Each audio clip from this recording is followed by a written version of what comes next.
আমার দাদা বলছিলেন একজনের নাম ছিল ফ্যান চাটা, গরিব ছিল, মানুষের ফ্যান চাটা বলে ডাকতো, কিছু মনে করতো না।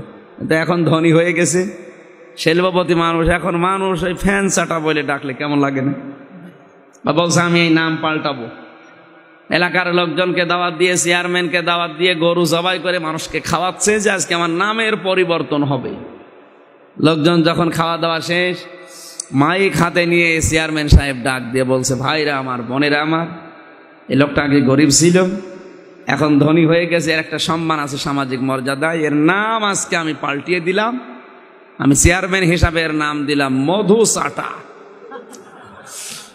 লোকটা বলছে, ভাইরা আমার গরু ছাগলও গেল, লোকজনও খেইল, আমার নামেরও পরিবর্তন হইল, কিন্তু নাম থেকে ওই চাটা আটা আর গেল।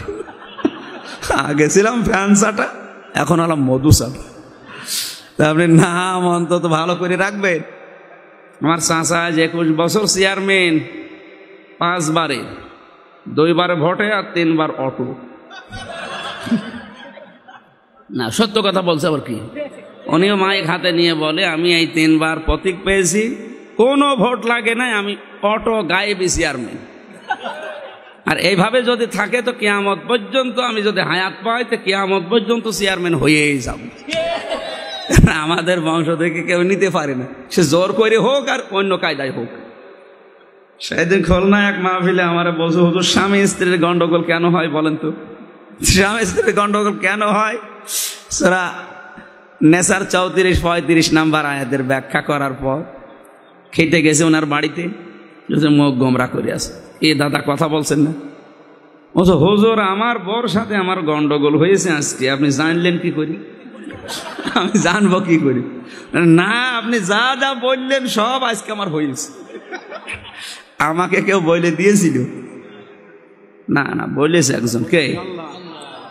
আল্লাহকে ওহী নাযিল করে বললো। এই কোরআনে আছে, 1500 বছর আগের কথা, আছে এই কায়দায় গন্ডগোল হয়। এখন ওনার ওইভাবে গন্ডগোল হয়েছে, কোরআন দিয়ে বলার পরে ওনার লেগে গেছে। এ দোষ কি আমার না কার? আল্লাহর না? অনেকে আল্লাহর বলে ফেলেছে, এ দোষ আল্লাহর না, দোষও ওর। আপনি গন্ডগোল করেছেন কেন? বিভিন্ন জেলায় গেলে আগে বলো, হুজুর আপনি আমার বিরুদ্ধে বলবেন না। তা আমি তো আর আপনারা চিনি না, কোথায়? আমার বাড়ি কুষ্টিয়া আর ওনার বাড়ি নওগাঁ। আপনাদের সাথে তো কোনোদিন দেখাও হয়েছে কিনা সন্দেহ। এসে যে বলেন আমার বিরুদ্ধে বলবেন না, তাই আমি তো চিনি না আপনাকে, আপনার বিরুদ্ধে বলবো কি করে?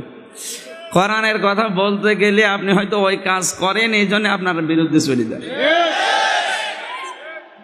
এমন এমন গান এ দেশে চলছে যার কোনো অর্থ নেই, ফেটে যায়, জোড়া দেওয়ার বুদ্ধি নাই। এ কোনো গান হইল? আপনি গান বল, অন্তত সেটা যেন অর্থ থাকে। কি ফেটে যায়? আপনি যা ফাটার কথা বললেন ও তো জীবনও ফাটবে না। বুক কোনোদিন ফাটে? কি গান বেঁধেছেন আপনি?